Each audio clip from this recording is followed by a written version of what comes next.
Magandang araw sa ating lahat at malugot ko kayong tinatanggap ngayon sa Season 3 ng Usapang K, kung saan ating pag-uusapan ang mga spiritual na mga pananaw at mga kwentong kapupulutan natin ng aral. Simulan natin ang ating programa sa isang panalangin. Sa ngalan ng Ama, ng Anak at ng Espiritu Santo. Amen. Amen. Panginoon naming mapagmahal, lumalapit kami sa iyo ngayon, hindi bilang mga perpektong anak, kundi bilang mga sugatan, pagod at totoo. Narito kami, Panginoon, up close and personal. Hindi kami nagtatago sa likod ng magagandang salita o sa huwad ng ngiti. Ipinipikit namin ang mata hindi para umiwas, kundi upang mas marinig ka sa katahimikan ng aming puso. Tinatanggap po kami sa aming raw and unfiltered na anyo, sa aming mga pagdududa, kahinaan at kalituhan. Sa bawat luha, galit, pagkadapa at pagtayo, naroroon ka, tahimik, ngunit tapat. Panginoon, turuan mo kaming maging totoo, hindi lang sa iyo, kundi sa aming sarili at sa aming kapwa. Naway ang aming pagiging totoo ay maging daluyan ng liwanag. Gawin mo kaming mga tagapagdala ng mabuting balita na hindi lang marunong magsalita, kundi marunong makinig, umunawa at magmahal ng walang filter. Taos, buo at totoo. Amen. Sa ngalan ng Ama, ng Anak, ng Espiritu Santo. Amen. Amen.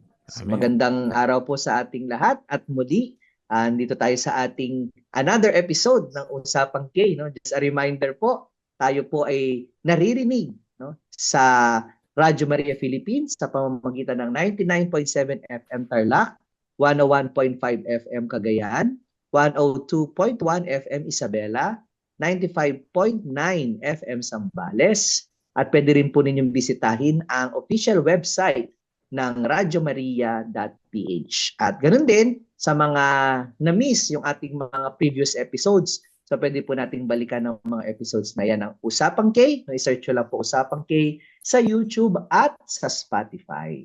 Yun, 3 taon na tayo magkakasama dito sa programang Usapang K, no? At mahigit 40 na, no? Ang ating episode na tayo'y nagbabahagi ng ating mga kwento, ng ating pananampalataya at ating mga pag-asa. At sa bawat episode na ito, tayo ay nagninilay, nagtatawanan minsan, at minsan may mga hugot, ngunit nagkakaisa sa iisang layunin ang ipahayag ang mabuting balita. Ngayong patuloy nating pinapalalim ang ating misyon na tagapaghayag ng katotohanan na ang ating tema sa ngayong araw na ito ay higit na umaangkop sa panawagan ng panahon ngayon. Up close and personal, raw and unfiltered, gaya ng panalangin ng ating butihing Padre Paul. No? Sa episode na ito, magpapakilala tayo mga hosts, tayong 4, no? Sa ating mga listeners. Kumbaga tayo ngayon ang guest at host at the same time sa ating radio show at the same time, no? Ayan. So, unang-una sa unang bahagi ng ating raw and unfiltered, yan. Ang unang tanong ay sasagutin po natin sa pamamagitan ng, ito maganda to, no? Pagbibigay ng isang ulam, no? O kahit anong pagkain na naiisip natin, o kaya inumin, no? At sabihin natin kung bakit, no? Kunwari, ang tanong sa atin ay, kumusta ka na sa sandaling ito? Kunwari, hindi kahapon, hindi bukas ngayon, yung sandaling ito. Hindi kanina. Kundi, kumusta ka sa sandaling ito? Siguro, magbigay tayo ng halimbawa. Kunwari, sinigang ako ngayon. Bakit? Dahil sabaw. Parang gano'n. Ano? O kaya ginisang ampalaya dahil bitter sa mga nangyayari sa mga panahon. O, ayan. Siguro, sino magsisimula? Siguro si Pao magsimula. Ano? Si Pao, ikaw daw nung ulam ka. Sige po. Nung ulam ka, nung inumin ka. naiisip ko, cake ako ngayong araw na ito, no? Wow. Wow. Hindi man ako yung main course, pero nag-aantay lang ako, no, na magbahagi, no? Kasi I can give flavor, no? Wow. Another flavor. Another flavor, another flavor. O si sister kaya, ano kang ulam ngayon o inumin? Ako, dessert father. Aha. Halo-halo. Wow. Bakit naman halo-halo, sister? Kasi yung halo-halo parang ah, iba-ibang ano yan, ingredients, di ba? Mhm. Pero malamig, tapos ay masarap, parang exciting. Kasi iba-iba nga yung flavor. So, ganyan yung feeling ko ngayon, exciting. Kasi nga, nandito ako sa general chapter namin. Mhm. So, para sa akin, itong moment na ito ay talagang napaka-exciting. Hindi ko alam kung, syempre, kung ano mangyari. Parang katulad yung bawat subo ko, hindi ko alam kung ano ba yung makukuha ko, ano ba yung Ah. matitikman ko. At Ayun. saka sa halo-halo, sister, ang dami ingredients niyan, di ba? Yes, So yes. parang Yan kayo din diyan, nagpapakulay, nagpapakulay. nagpapakulay. Oh, di ba? Makulay. Makulay, iba-iba, Makulay ang buhay. iba-ibang lahi, iba-ibang, Mm-mm. basta makulay siya. O ikaw naman, Father Paul, ano ka naman? Ako, Sa sandaling ang ito. naisip ko kanina, pares, no? Kasi actually, nag-try ako magluto ng pares dito. And nagustuhan ko naman yung luto ko. Pero parang malasa siya, no? And then kahit na i-ref mo, 'di ba, kakainin mo later, parang mas dumadami or Sumasa. mas nagiging deep, no, yung lasa niya. Parang adobo siya, 'di ba? So parang ganun yung pakiramdam ko ngayon. Parang sa simula, parang feeling ko yung walang lasa, no? Or parang ordinaryo lang, no? Pero habang tumatagal, parang mas ano ba, mas nagiging malalim, no? Mhm. Although of course, kung minsan, no, kailangan abangan mo din, no, kasi baka mapanis sa rep. Although, siyempre kaya ni-rep mo para di mapanis, no? Pero kung minsan, baka masobrahan ika nga, no? Pero Mhm. I think it's more of that, no? Yung parang more of waiting ako, yung pakiramdam ko Mm. ngayon. More Mhm. of mas nag-aantay at sana may mas maganda pang mangyari. Parang ganun yung pakiramdam ko. Parang it's always a surprise. Yan, yun yung feeling ko ngayong Ayun. araw. Ayun. Ako naman siguro, hindi ulam, hindi inumin. Siguro sa akin yung staple, yung kanin. Dahil, Okay. Rice is life. yung It's rice, like, rice is life. Kasi syempre, pag kanin, masarap kasi lalo ngayon na nag-uulan, ano? Ang sarap kumain. So parang kahit anong ulam yan, basta masarap ang kanin. Alam natin mga Pilipino yan. Basta masarap ang kanin, kahit anong ulam yan, mapatuyo man yan, o kaya may sabaw, basta masarap ang kanin, sumasarap din ang ulam. Siguro sa akin din, marami at marami akong nakikilala, maraming nangyayari din sa buhay ko. At yun, kahit na sabihin natin, uy, ito minsan hindi maganda o kaya hindi masarap. Pero pag nakikita mo sa sarili mo, nabuo ka, doon pa rin nagkakaroon pa rin ng joy doon sa buhay natin, no? Hindi nakadepende yung kaligayahan mo sa iisang bagay o iisang istorya ng buhay mo, kundi maraming mga katulad ni sister kanina sabi niya, no? Maraming nangyayari sa buhay niya. Siguro sa akin trickles, no? But siguro ang magandang akin nakita ay yung pagiging kanin na kahit anong nangyayari sa buhay natin, na-appreciate natin. Susunod siguro magtatanong si Ayan, Father ako naman Paul. ang magtatanong. Ayan, so Oo. nagtag-isa tayo ng tanong. Ano? So yeah. yung akin namang tanong, no, para sa lahat ay, bukod sa ating ministry sa Radyo Maria Philippines, which is yung ating Usapang K, ano po ba ang ginagawa ninyo ngayon? Ano ang pinagkakaabalahan ninyo sa buhay? Ano ang ministry ninyo? Saan po kayo ngayon nakabase? So I think ito na yung medyo mas up close and personal, no, na hindi lahat kasi ng tagapakinig natin alam yung ating Oo. ministry, no? Ngayon, mga assignments natin, 'di ba, more of kilala tayo bilang mga host ng Usapang K. Oo, Sino gusto mauna? Mhm. O ako na mauna ako para Father Sige. Dexter, maiba naman bumalik ka ang naman. ating oo, para maiba Bumaliktad ang naman. ating ikot. Oh, siguro ako nakabase ako, nandito ako sa UST ngayon. Nagtuturo na dito sa Ecclesiastical Faculties, nagtuturo din sa Recoletos. Tatlong subject ang tinuturo ko. Ako rin ay direktor ng Facilities Management Office ng university. Ako rin ay isa sa mga attached priest dito sa Santissimo Rosario Parish. Regent din ako ng Graduate School of Law dito sa UST din. No, sa yung ministry ko, nagmimisa ako once in a while dito sa Tondo, sa San Jose Manggagawa. Nagmimisa din ako sa Veritas 846. Nagmimisa din ako kung saan-saan, no? Kung may mga nag-i-invite sa akin, dito kay Nanay Dapitan, yun. Kung pag may nag-i-invite naman sa akin magmisa o magbigay ng recollection o kung ano man, ay tinatanggap ko naman, no? Yun. Ito yung primary na ginagawa ko. Pero sa ngayon, dahil bumabagyo nga, ako yung director ng facilities, no? Lahat sa akin nakaatang. Kapag may mga problema sa pasilidad ng universidad, mapabagyo man yan o mapalindol o kaya everyday occurrences sa university, sa akin din dumadaan. Yun. Yan. Thank you very much, Father Dexter. Napakadami. Ayan, Kaunti how lang about kay yun. sister naman? Sa akin, madami din kasi multitasking na tayo ngayon, di ba? Halo-halo nga, sister, di ba? Halo na talaga. So ngayon, I am serving yung second term as provincial councilor. Tapos, ako din ang provincial vocation promoter. Wow. Tapos, sa community, vice prioress ako. Tapos, dun sa ladies residence namin, ako yung HRD officer. So, yung mga personnel namin, mga ganyan.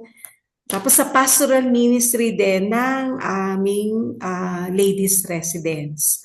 So yan yung mga assignment ko. Dito ako naka-assign nga pala sa Santa Catalina Ladies Residence sa may Lacson Street. Just across UST Lacson Street, ay gate pala, di ba? Yan. Tama po. Okay. Thank you very much, sister. Ayan, ngayon naman kay Brother Pao. Okay, ako naman. Ginagawa ko sa buhay, ako yung nagpapalakad ng aming business, no? Meron tayong mga counting business dyan, malapit din sa UST, no? And aside from that, no, I'm also working in UST Parish, sa Santissimo Rosario Parish.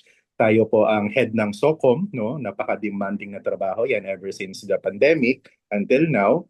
And then, aside from pagsusokom natin, no, halos everyday yan, no? We are preparing right now for the fiesta, no? So may committee tayong hinahawakan na dalawa, which is on promotion and sa worship, no? And also yun yun ang aking ginagawa ngayon, no? Lahat. Si Father Paul naman. Ano naman ang ginagawa natin? Kasama rin pala akong sasagot sa tanong. Oo, lahat tayo. Siyempre, lahat. Lahat tayo. Lahat, ano? Oo. Ayun, location ko ngayon. Nandito ako sa Gibraltar. Binigyan tayo ng isang chapel dito, isang simbahan, yung St. Bernard's Church. Although hindi siya isang parish, pero everyday nagmimisa tayo doon. Tapos, kasama rin kami sa assignment ng mga bumibisita sa mga may sakit, yung sa anointing of the sick natin. And then yung mga funeral blessings.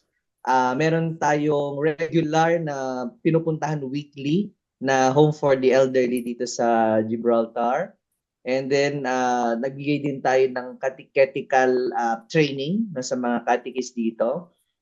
And ngayon, inassign ako ni Bishop na Chancellor dito sa diocese. So tumutulong ako dun sa mga archives nila, tsaka dun sa basically yung mga communication. No? So ano pa ba? Yun, no? Yun yung ginagawa ko ngayon dito. Yun, maraming salamat. Ngayon naman, ang magtatanong ay si Sister Ako, Marisa naman. Sister. Okay, ito ang aking tanong para sa ating lahat. Kailan at paano mo natuklasan na tinatawag ka ng Diyos upang maging isang digital evangelizer? Tulad ng ginagawa natin ngayon. At ano-ano pa ang iyong involvement sa kasalukuyan sa digital evangelization ministry?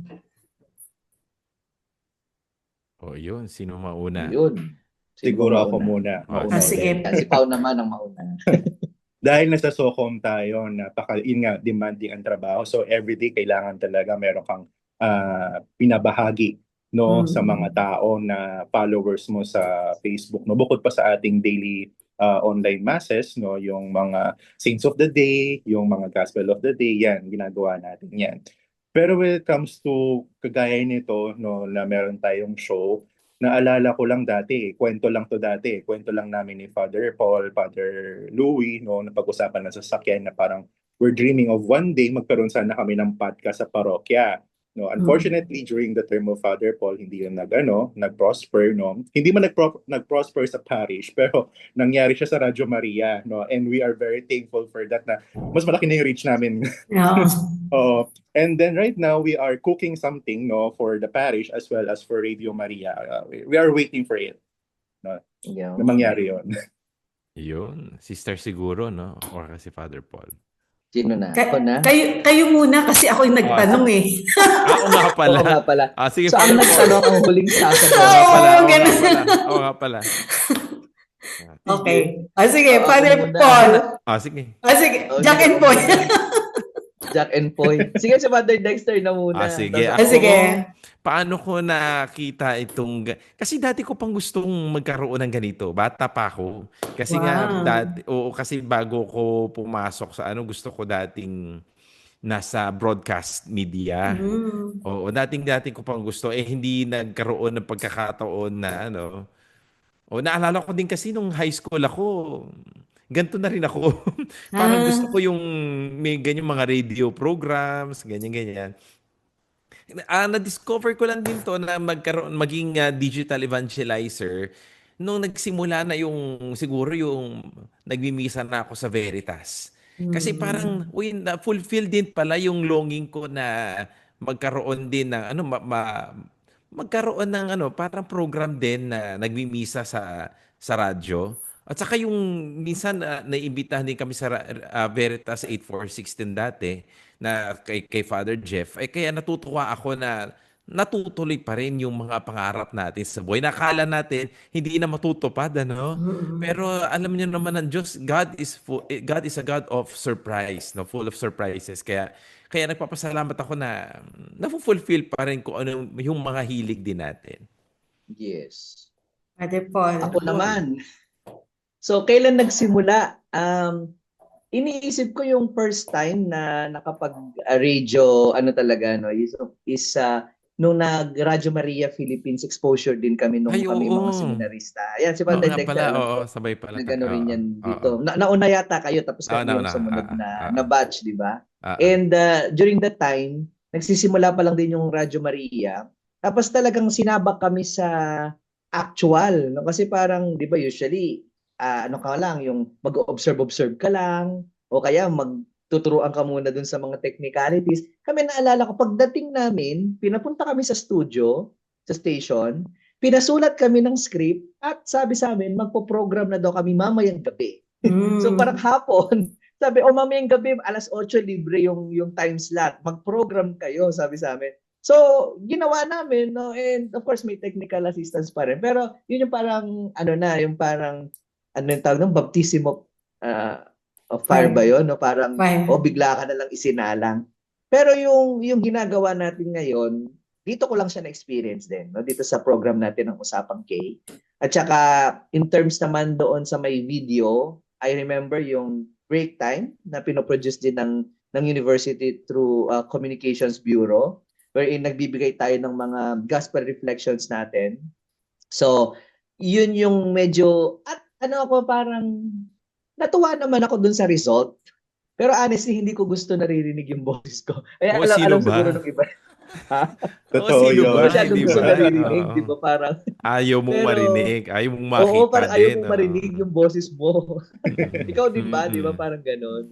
Lahat tayo. Pero gusto ko yung nakaka-reach out ka sa mas maraming tao. Ako naman. Sige. Ako, parang last year lang, naalala ko noon through Father Paul kasi binisita namin siya, nag-present pa kami kasi bago pa lang ako sa community and during that time, in charge ako sa Commission on Pastoral Ministry ng province. So sabi ko doon sa kasama ko, puntahan natin si Father Paul para sa coordination. Tapos na-mention ni Father Paul na ay meron kaming radio program. Tapos ang reaction kagad, ay gusto ko yun. Kasi actually, dream ko talaga to. Katulad mo, Father Dexter. Mm. Kaya lang wala akong pagkakataon kasi walang opportunity no na parang ma-involve ako sa ganitong klaseng ministry. Pero in my heart, dream ko talaga yon. At alam ng mga novices no, na na-share ko. Tapos sabi nila sa akin, Sister, yun na lang, mag-produce na lang tayo yung sa atin na lang. Ganyan, something like that. So, yun yung nagsimula. Tapos, siyempre, dahil ako yung in charge sa vocation, so may page kami, katulad ni Brother Pau, merong mga, siyempre maglalagay ka. Pero yung sa radyo, ito yun talaga. Ito yung matagal ko ng pangarap na gusto kong maka-reach out pa. And masaya ako na naging part ako ng radyo, ng Usapang K. Ayan. Wow, thank you very much. Oh, Thank you, Father. Lahat tayo, no? Oo May- naman. Ayun. Hindi ko tawag na frustration pero yung nagnais ka na one time. Oh, no, may sabi ka pa. potential, no? Tapos Potential, parang oo. wala lang noon. Tapos ngayon tayo nabigyan kung kailan tayo tumanda. Kung kailan tumanda. Tama, correct ka dyan, Father. Kasi parang sa akin nga, parang wala namang paano ka magkakaroon ng ganitong pagkakataon, di ba? So, eto, dumating na, nandito na. So, go In na God's talaga. time talaga. Yeah. Yes. Oh, si Brother Pound naman siguro magtatanong. Okay, so ito naman ang aking katanungan. Kung ang buhay ninyo ay isang pelikula, no, ano ang makikita sa trailer o sa teaser nito bilang patikim sa iyong buhay na mapapaisip ang mga watcher, ang mga nanonood, no? Aba, magandang kwento ito, no? Paki-describe yung eksena ng teaser ng buhay ninyo. Oh, sige ako naman. Hindi, alam ni na Father Dexter to, medyo mahilig ako manood ng mga horror, no? So, siguro sa trailer nung pelikula ko para mas interesting siya. Kasi ngayon, nauuso yung mga maiiksi lang, di ba? Hindi masyadong mahaba na ikinuwento na yung buong movie. So, Parang siguro 30 yung minutes, akin 30 seconds. parang, ano? Parang 30 seconds Yes. reel. Oo, mga ganyan lang. So, sa akin siguro yung parang natutulog tapos biglang gumising ng pabigla. Ayun, yun lang. Parang ano kaya yun, di ba? Bakit ganun yung eksena? So, kasi parang sa akin naman, yung reflection ko doon, bakit ganun, is more of everyday tayong gumigising. No, everyday, hindi natin alam kung ano yung mangyayari. Hindi mo alam kung gigising ka ba o hindi. No, doon na pumapasok yung horror side. Pero, at saka hindi mo alam kung panaginip ba yun. No, marami ngayong mga ganyang mga movie, yung parang akala nila reality, pero panaginip lang pala. Parang ganun yung nakikita kong gusto kong maging flow nung movie. Tapos, syempre more of, yun nga, yung possibilities, no? At saka yun, basically, suspense siya. Suspense thriller, Spider-Man. O parang gano'n, yung Spider-Man o kaya X-Men o kaya Superman o kaya Batman. Basta parang superhero siya na hindi mo alam na superhero pala siya. Or nagtatago siya doon sa because of the cape, because of the mask. Gumagawa siya ng paraan na tumulong sa ibang tao pero hindi siya dapat makilala. Yun ang gusto kong may... Nice. Oh, di ba nakagawa agad ako? Storyline na kagad siya. Mystery. Para maganda yung sister kasi. Sige. Okay, ako naman siguro kung meron akong gustong teaser dahil babad ako sa telenovela tsaka sa K-dramas Parang gusto ko yung melodramatic na parang makikita mo lang ako, lulusot yung camera sa mata ko, tapos magpa-flash, no, lahat ng eksena, no, na mangyayari and then lalabas uli sa mata mo, parang mag-emote ka lang na parang bibigyan mo yung tao ng ng notion na ano ba nangyari, ba't ganun yung itsura niya, ba't ganun yung emotion niya, no? Kasi what I want is yung buhay ko, no, para malaman nila, gusto kong mag-connect din sa ibang tao, no, with my emotions and my story as well. So follow up lang tayo dun sa question ko kanina, no. kung babalikan po ninyo ang kabuuan ng pelikula ng buhay mo, ano ang pinakamatinding plot twist na hindi nyo inaakala na mangyayari sa buhay ninyo, no? Pero ito siya ang lalo nagpatibay ng iyong bokasyon bilang lingkod ng simbahan at ng Diyos. Napakahirap. O, Father Paul, gandang sugutin mo Plot ito. twist. Yung sa'yo may plot twist na kaagad kanina from documentary to superhero. No? Ako, yung nabanggit ko kanina, no, basically yun yung naiisip kong parang plot twist. Kasi sa mga pinapanood ko ngayon, ganun yung akala mo totoo pero panaginip lang pala. Yun. So yun yung nakikita kong parang plot twist. Or maaaring panaginip siya tapos totoo pala, di ba? So pwedeng ganun. Yeah. Para hindi mahulaan ng mga nanonood. Ako naman, sister. Ako muna, sister. Ikaw, Ako Father. ba't babaguhin ko ulit? Hindi, sa akin siguro na ang akala ko, ako yung gumagawa ng lahat ng bagay na nagtatago lang ako, pero mas marami pala akong natututunan doon sa mga tao na nakakasalamuha ko. Meron din pala silang gift na tumulong din sa iba at nakamaskara lang din. Kasi akala natin, we tend to judge people based on their looks, based on their attitude. Pero meron din pala silang mga maskara na hindi ko nakikita. Yun ang gusto kong plot twist doon. Akala ko, ako lang yung superhero. Pero marami pala kaming superheroes na hindi lang nagpapakilala. Okay. Sa akin naman, kasi i-continue ko dun sa aking yung unang tanong mo, Pao, yung kung ano yung character. So sa akin naman, hindi ako aalis dun sa una kong sinabi, bale, yung bang sa atin, kahit na meron akong kahirapan na na-experience sa buhay ko, halimbawa, ay yung sakit ko na dinadala ko, it's a cross for me. So, sa kahinaan ko, sa aking, yung sakit na nararamdaman ko, nakakakuha pa rin ako ng lakas galing sa Diyos. At yan ay naisa sa katuparan sa pamagitan ng mga trabaho na ibinibigay sa akin. Parang ganon. No? Na kahit na meron akong eto nga yung sakit kong ganyan, pero meron pala akong lakas na galing sa Diyos na nakikita yung lakas na yon sa pamagitan ng mga gawain ko sa pang-araw-araw at sa iba pang mga responsibilidad na ibinibigay sa akin. Yon. Ganda. Ganda naman nun, sister. Sige, ako naman. Ikaw naman, Pao. Itutuloy ko rin yung K-drama moments, no? Kasi 'di ba, minsan pag nanonood ka, no, may kwento tapos yung bida, for example, meron siyang gustong mangyari, no, kung ano man 'yan, revenge man 'yan or whatever. Namumuhunan ka na doon sa sitwasyon. Namumuhunan ka na doon sa kwentong 'yon.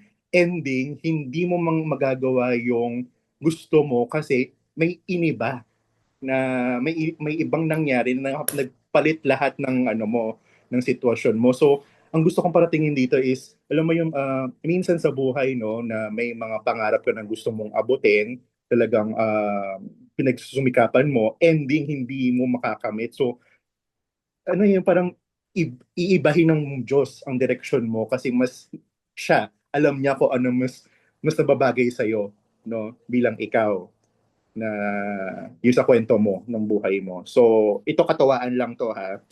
Dahil nag-share tayong lahat ng mga teaser natin, yung plot twist natin.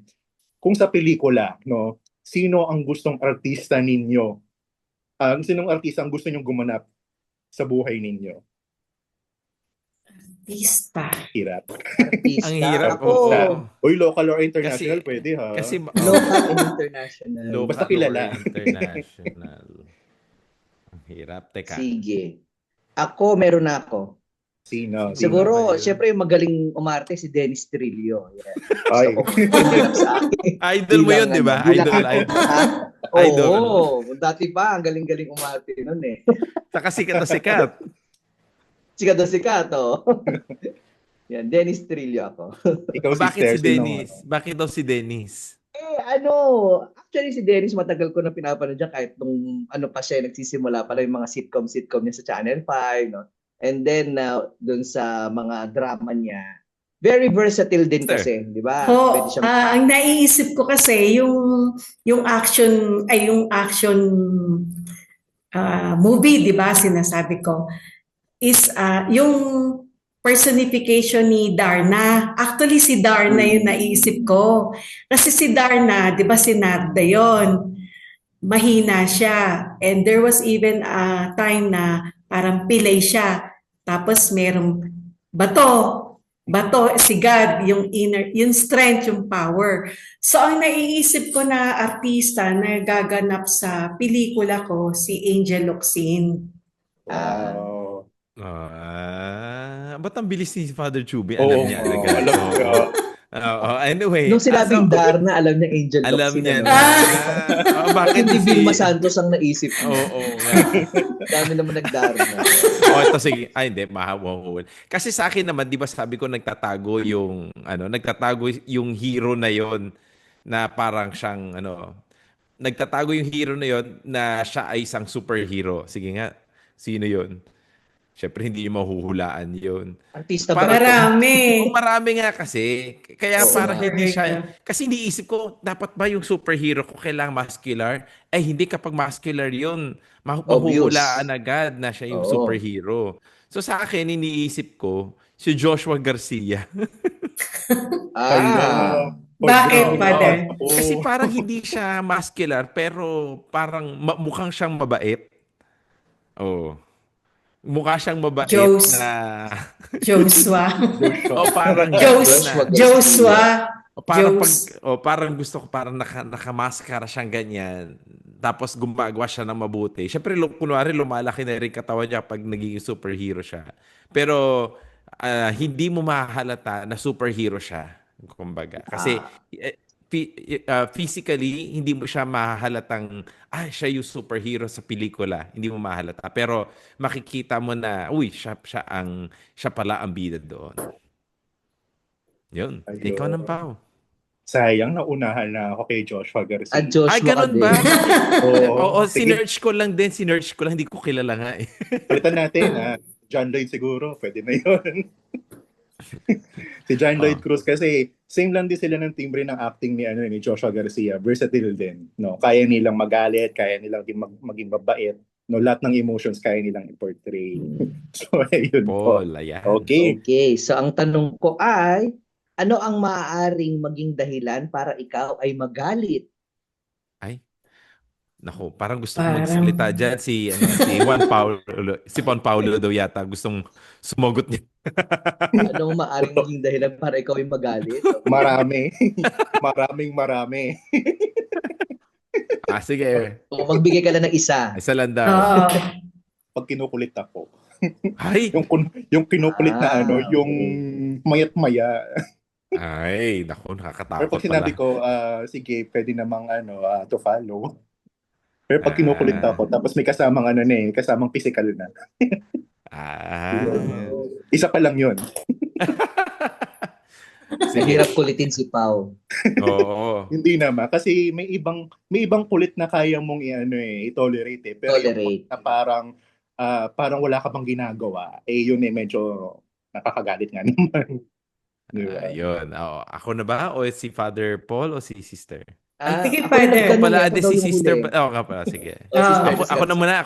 Father Dexter. Sige. Siguro madaling mag-init yung ulo ko kapag at hinihintay to ni Father Chubby na kung ano sasabihin ko.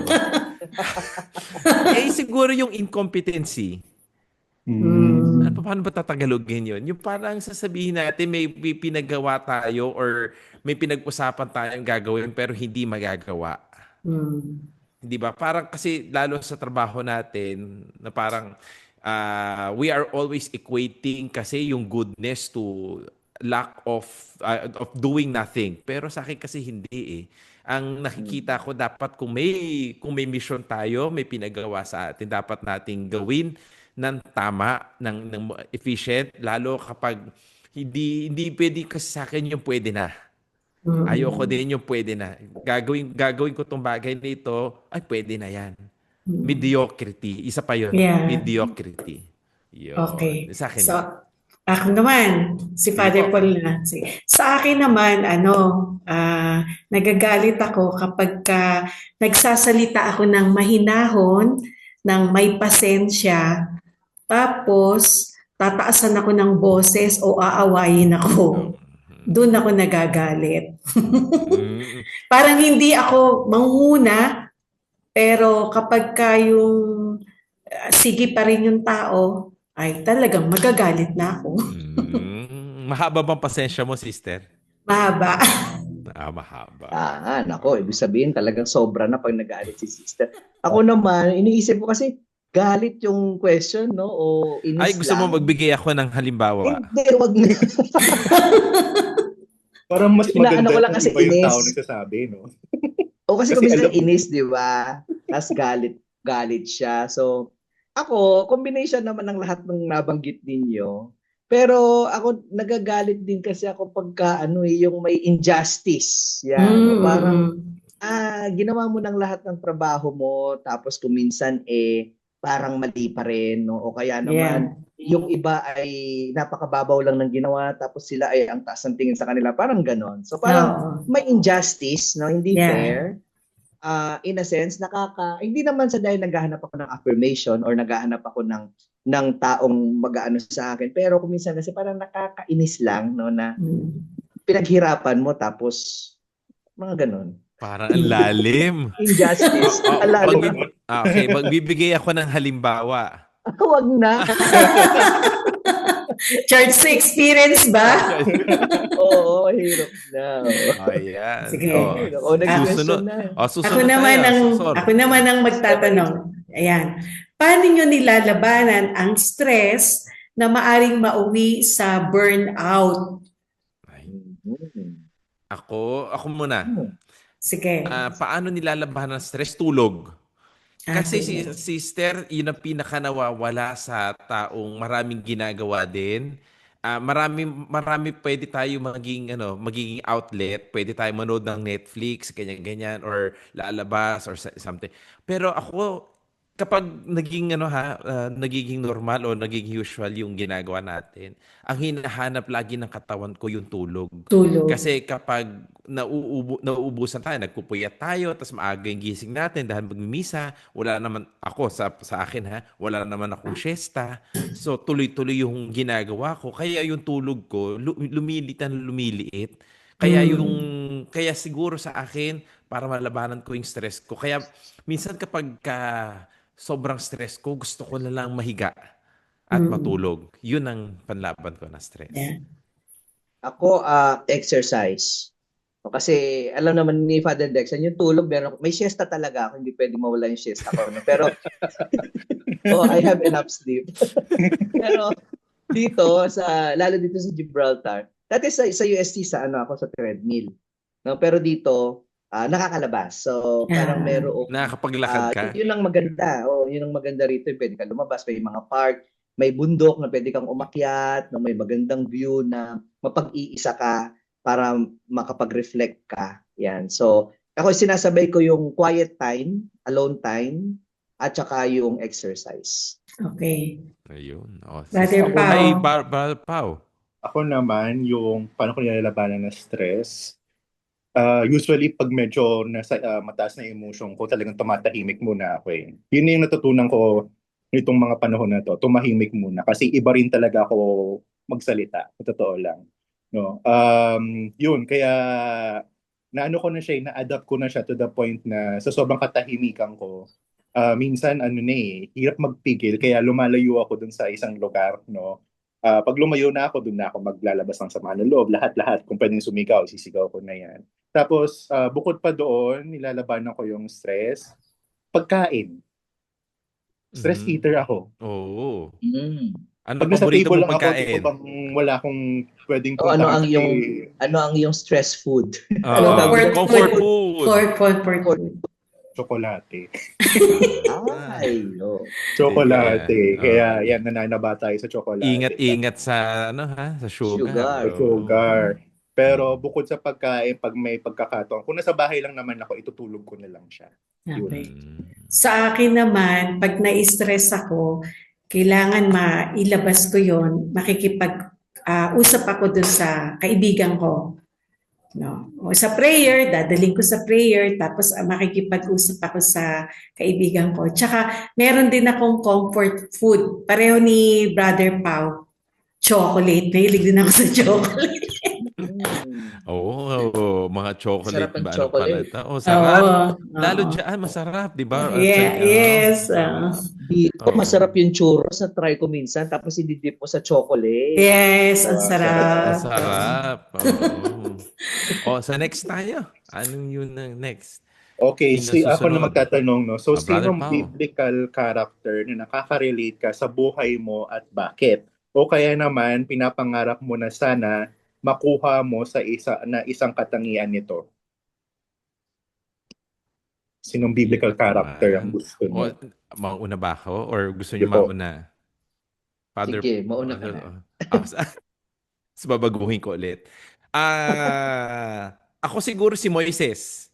No? Simula pala nung bata ako, yun ang pinapanood sa akin ng magulang ko. Puro na lang kapag Holy Week. pag Holy Holy Week. Week, lagi na lang Ayan. yun. Ano? At Ten Commandments. Ten Commandments, no? Yeah. Of course, bukod kay Jesus, pero another level kasi si Jesus. Pero kung ako tatanungin si Moises, dahil siguro yung ano siya, yung kanyang life story, paakyat pababa, paakyat pababa, paakyat pababa. Hindi siya yung parang boring siguro, kaya siya na isa pelikula na nakita niya yung buhay niya na ginamit din, naging instrumento siya ng Diyos na akala niya dati, di ba, mataas siya, tapos nahuli siyang pinatay niya, ganyan, tapos binalik siya ng Panginoon na siya yung magli-lead ng mga tao, etc., etc. So parang ang gusto ko na maging biblical character ay si Moises dahil nakita niya sa buhay niya ang kamay ng Diyos. Okay. Ako na, dugtungan ko na lang. Hmm. Sige. Sa akin naman si Abraham. Kasi nakita ko kay Abraham, parang he was always available to God. Kung ano yung sabihin ni God sa kanya. Of course, obedience eh. Pero ang mas gusto kong i-highlight yung availability niya. Kung sinabi niya, leave your homeland, ay, punta siya, offer sacrifice your son. Ganun. So, sa buhay ko, nakita ko na ang dami ko kasing mga ministries na, iba-ibang klaseng ministries ang na nagawa ko sa buhay ko. And I think dahil nga I always see to it that I make myself available for God and of course for others. Sa akin naman, siguro, hindi na ako lalayo sa pangalan ko. So, si St. Paul. Actually, hindi ako masyadong ganun ka-interested dati or nakaka-relate kay St. Paul. No, kahit nung nag-aaral ako, kahit nung bagong pari ako. Pero yung nandito na ako ngayon sa gym, lalo na yung aming bishop, taga Malta. No? And then meron tayong mission sa Malta. Narinig ko merong simbahan dun na sikat yung na-shipwreck si St. Paul na gusto ko rin puntahan. Anyway, parang meron siyang yung missionary zeal niya, di ba, na he's always willing to go out of his comfort zone. Di ba, dati Pharisee siya. Tapos yun na, dahil sa experience siya kay Kristo, biglang turn around siya, no? At iniwanan niya yung kung ano mang comfort na ino-offer yung kanyang position before. And then, nag-ministry siya. Tapos ang isang maganda kay St. Paul din, pag nabasa natin yung kwento, parang talagang human experience, no? May mga nakasundo siya, and then eventually nagkaaway, di ba? Yung naghiwalay na sila ng landas, maya-maya nagka-reconcile ulit. So parang kwento siya ng very very human, no, si St. Paul. So ako siguro yun yung isang character na nakaka-relate ako sa buhay natin na ganun din, no? Makaka-encounter tayo ng iba-ibang tao sa mga ministries natin, mission natin, assignment natin. Minsan may makakasundo ka, may hindi. Pero at the end of the day, we are all doing it for the mission. Yeah. Yun. Ako naman siguro gusto ko si St. Joseph, no? Bukod sa gusto kong ma-acquire yung tulog yung nagawa niya. Sleeping St. Joseph. Gusto ko maging man of few words, no? Gusto ko yung maging nasa background lang ako, pero nagtatrabaho pa rin ako sa Diyos. Kasi sa ginagawa ko sa parokya, talagang palaging kulang na lang maging mukha ako ng parokya, no? Pero minsan nakakapagod din na ikaw yung humarap, no? So gusto ko rin na sana na mabawasan din yon para yung iba naman ang makita, iba naman ang Ganda makilala. rin, ano? Pero Ayun. dadating tayo ngayon. Dapat iisa-isa tayong sasagot, ha? Siguro ang pipiliin ko si sister. Okay, Father. Sige. Yan. Ano Sige, itatanong question. mo sa akin? Ang itatanong ko sa iyo ay magbigay ng 3 santo, Okay. biyato o biyata, at sasabihin mo rin kung anong qualities ng bawat isa sa kanila ang ipinapangnalangin mo na magkaroon ka. Ay, gusto ko yan. Gusto ko yan. Tatlo. Siguro yung mga patron saints ko na. No? Unang-una sa akin, laging nakakatulong to si Padre Pio. No? Lagi siyang humahalili sa akin kapag ako ay nagbibigay nagmimisa. Lagi kong hinihinging kanyang tulong. Anong gusto ko sa kanya? Dahil lagi siyang tumutugon sa mga kasi hindi niya nakita yung sarili niya bagamat siya ay nagkaroon ng stigmata. Hindi niya nakita na pinagmalaki niya bagamat siya ay tumulong ng tumulong kahit na parang pinersecute din siya ng maraming tao kahit na simbahan.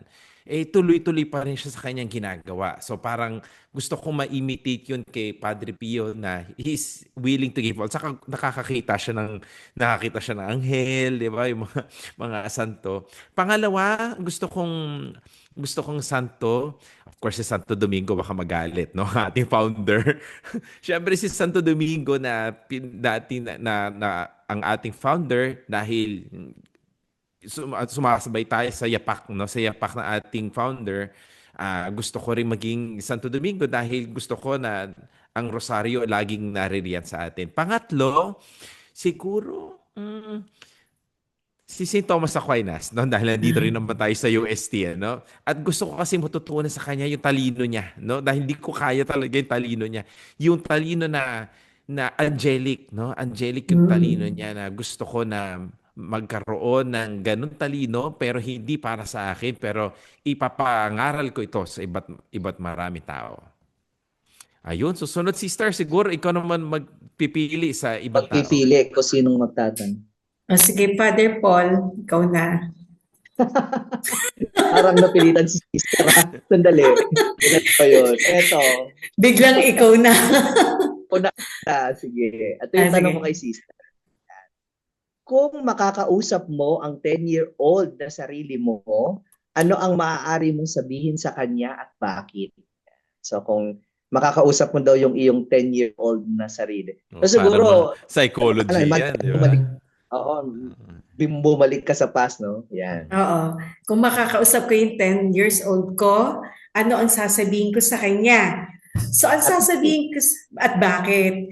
Siguro ang sasabihin ko sa kanya ay don't stop dreaming. Continue what you are doing. Grow and grow and grow. Okay, so ito pa rin tanong ko sa'yo. Ano ang natatandaan mong cassette tape or CD na pinili mo dati? Kung ang buhay mo ay magiging isang awitin, ano kaya ang soundtrack ng buhay mo ngayon? Ay, gusto niya yan. At anong bahagi ng buhay mo ang tinutukoy nito? Ay, alam ko na yung mga isip ko. Ako siguro. Lani Misalucha to. Kasi ng cassette tape. More of playlist siguro. So, Spotify na, Number 1 yung Love Me For What I Am ni Karen Carpenter. Yan. At saka yung Sayang ni Claire de la Fuente. Okay. So yung Love Me For What I Am. Kasi yung lyrics nung kanta parang more of accepting me as who I am, di ba? And not changing any part of me. Kasi gano'n naman tayo, di ba di ba sa pagmamahal natin sa tao, di ba? Kung minsan nakakalimutan natin yan, we want to shape them according to what we want. Pero sa totoo lang, sila ay unique. In the first place, kaya natin sila minahal dahil dun sa uniqueness nila. And then, yung sa Sayang naman, wala lang. para magkatunog kasi sila ni Karen Carpenter, no, si Claire, no. Pero yung Sayang, siguro it speaks of the times na nasayang yung pagkakataon, di ba? Nasayang yung oras, na binigay sa iyo, no? Kaya nga yung lesson doon is make the most out of what you have.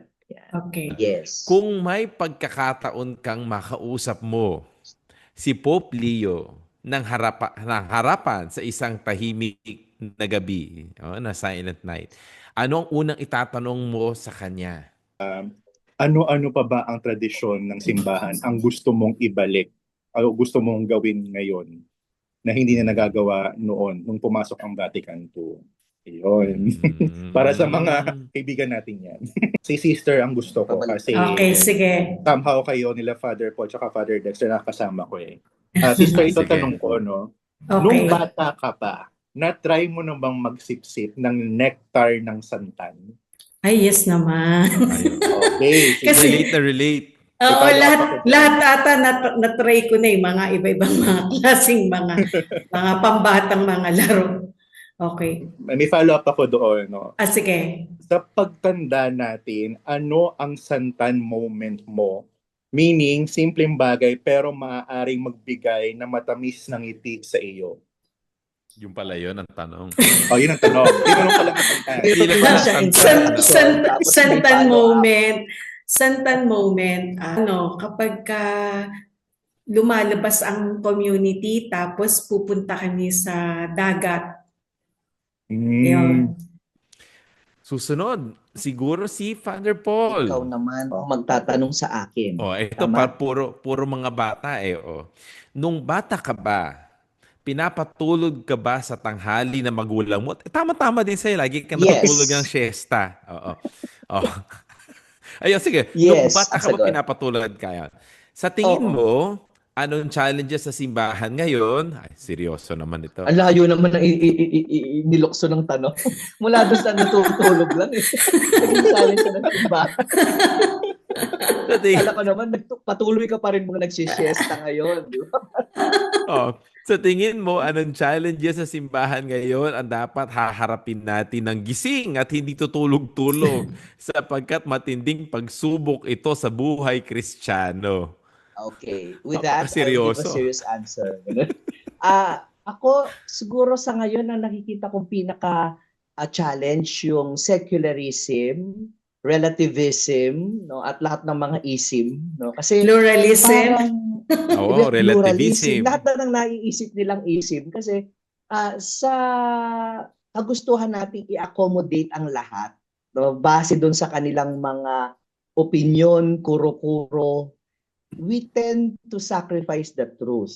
Hanggang saan yung kaya nating i-tolerate, i-accommodate in the spirit of respect and in the spirit of synodality na masasabi natin, no, without sacrificing the truth. Hindi na ako pupunta sa Catholic doctrine, ha, sa truth lang, no, yung realidad lang ng nakikita kasi yan din yung challenge ngayon ng AI, yan yung challenge ng fake news. Hindi mo na alam kung ano talaga yung totoo, ano yung realidad, no, na para sa iba wala, yan na yung realidad pero it's a crazy world. Pero challenging yan, Father Paul, di ba? Challenging siya. Oo. Kasi even pictures, even videos ngayon, hindi mo alam kung totoo ba ito. Hindi na totoo, hindi ang tanong ng mga tao eh. I don't know. Pinaniniwalaan na nila kung ano yung katotohanan na gusto nila. Ayun. Ikaw naman, Father Okay, Paul. so ako naman ang magtatanong. Sa akin Tama, po, si Pao kay naman Pao. ang tatanungin ko. Ayan. So, since simpleng tanong tapos nagiging mabigat no? Nung elementary days mo, nalista ka ba bilang noisy? Palagi. Palagi. Suki. Talaga. Suki ka sa noisy and standing. Tapos, Suki. yung follow-up naman, di ba? Ito, ano rin to, lokso rin to. Sa tingin mo, ano ang gumugulo sa puso ng mga mananampalataya ngayong panahong ito? Ang tingin mo, ano ang gumugulo? O kasi noisy, magulo. So ito, gumugulo sa puso ng mga mananampalataya ngayong panahong ito. Hindi na ako magsasalita ng pa-safe, no? Pero totoo naman kasi nangyayari ngayon to, no? Marami kasing feeling expert when it comes to religion, when it comes to theology, when it comes to sacrament or whatever it is about our faith. ang nangyayari kasi sa sobrang sa sobrang pag ano nila sa democracy natin, akala nila pag nagsalita sila ng opinion nila, okay lang 'yon, no? Kasi opinion nila 'yun eh. Kumbaga, hindi nila nakikita yung effect nung sa ibang tao na either maniwala sa kanila o kakalabanin sila. So, nagkakaroon ng clash, no? Kasi Mm. hindi naman lahat tayo marunong, or iba naman sa atin marunong talaga, pero hindi natin mapagtanggol kasi nga may ibang paniniwala yung ibang tao kasi may iba silang opinion. Yun yung nakikita kong nagkakaroon ng confusion ngayon sa mga mananampalataya kasi sa sobrang dami nagsasalita, hindi mo na matukoy kung sino anong sasabi ng Sabi totoo. ng totoo. Mm. Common question para sa ating lahat. Pero ito, katuwaan lang naman ito. Kapag lumipas na ang oras natin, no? At tatapos na ang panahon natin dito sa mundo, paki-fill in the blanks lang tayo, no? Ang lapida, paki-fill in the blank, ang lapidang ilalagay natin sa puntod para tayo ay maalala ng tao. Katulad ng, here lies, yung pangalan natin, Oo. tapos ano ang gusto mong mailagay doon sa lapida mo. Oo. Pero Para hindi po maalala pwedeng, ka. oo, Okay, sige sige. ako. Naisip ko, here lies Juan Paulo Alvarez, a devotee of the Blessed Virgin Mary. Wow. Yun. Wow. Ganda. Wow, ang hirap namang ano yan. Masyadong religious. Sino na Pero next? Ako totoo meron naman. ako naisip. Parang it's also a means of saying, let God be my judge. No? So siguro yun yung parang gusto kong maging message. Kasi kung tao, wala. May mapiplease, may hindi, may masasabi, may ano. Pero kung haharap ka sa Diyos, parang Diyos, God, ikaw na pong bahala. Diba? Parang binibigay ko na sa inyo ang judgment. Sa akin kasi, sister, parang, here lies Father Dexter, a good and faithful servant. Okay. Ayan. O, sister, Wow. kayo naman. Ganda na. Sa akin naman, here lies Sister Marisa, whose heart was never closed. Keywords na tayo, dumako na tayo sa ating huling bahagi ng ating programa. Ang ating mensahe sa ating mga kalakbay with the keywords at naisip natin. Sinong magsisimula? Si Pao siguro? Sige po, mauna na po ako. Ang aking keyword for tonight is, or for today is, kamalayan. No? Bukod sa nakikilala natin ang pagkatao ng kausap natin, kakilala natin, no? Magandang balikan natin ang ating sarili. Kailangan maging aware tayo sa kung ano na ang ginagawa natin sa sarili natin, sa buhay natin, at kung anong landas na yung ating tinatahak. Maganda na aware tayo sa sarili natin kung ano na yung para hindi tayo wala na rin ako, no, para sa puntong ito aware tayo na tama pa rin yung ating aware pa tayo sa ating landas kung tama pa ba ito o hindi. So hindi lang ipagkilala mo sa ibang tao, dapat kilalanin mo din yung sarili mo. Alright, Father Paul. Sister. Father Paul, sige, ikaw Si muna. Father Paul. Ako muna, sige. Oo. Sa akin ay ang aking keyword ay kwento. Dahil lahat tayo may dalang kwento na dapat marinig. Sa akin, cruise. Kasi alam ko, I'm very sure hindi man nyo nasabi, hindi man natin nasabi lahat yung mga pinagdaanan natin sa ating buhay. Pero I'm very sure na lahat tayo ay dumaan o maaring sa kasalukuyan meron tayong dinadalang krus. Gayunpaman, itong krus na to ay hindi natin titignan bilang isang parusa, pero isang regalo ng pagmamahal ng Diyos sa atin na tayo ay nakikibahagi sa kanyang krus. Kaya hindi tayo dapat na malungkot, bagamat meron tayong krus o napagdaanan natin yung krus, pero it is parang opportunity sa atin para makibahagi tayo sa krus ng Panginoon. Sa akin naman, dahil nakuha ni kwento, kalakbay, no? Dahil lahat tayo wala diyan. Nakikilakbay tayo sa buhay, no? Dahil kasi minsan iniisip natin na tayo lang mag-isang naglalakbay, pero ang tingin ko kasi sa buhay natin, lalo sa tayo mga Dominikano, naglalakbay ng sabay-sabay, no? We are never alone. We cannot man is not no man is an island, no? Parang all our social beings Ang sinasabi natin dito, ang paglalakbay natin dito sa mundo ay para isang paglalakbay, no? Isang kalakbay. Kasi ang kalakbay kasi may kasama ka sa paglalakbay, no? Sana makita natin ang ating buhay ay hindi tayo nag-iisa. Kapiling natin ang simbahan, kapiling natin ang mga mahal natin sa buhay, at kapiling din natin ang Diyos sa ating buhay. Dahil ang Diyos nagpakatao at naging kapiling natin upang hindi tayo malungkot at maging mag-isa sa buhay. At Yan. maraming salamat sa ating apat. Maraming salamat, Father Louie din. Ano? At magkikita-kita tayo muli sa susunod na edisyon na Usapang K.